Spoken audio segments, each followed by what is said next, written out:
Been meaning to make a little video of this for quite some time also. This is just a little brass tag, you could say. You can get these at like museums and stuff if they have the machine. It's like one of those label makers that just prints it on that weird plastic, except it's a little step bigger up from that. Prints it on brass, and it's an antique machine, so you can't find these very well anymore.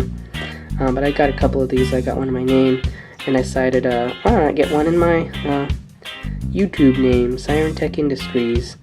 So I did, and I thought that's kind of cool, so I have to find a place to put that. So yeah, thanks for watching. Please rate, comment, and subscribe. Catch you later.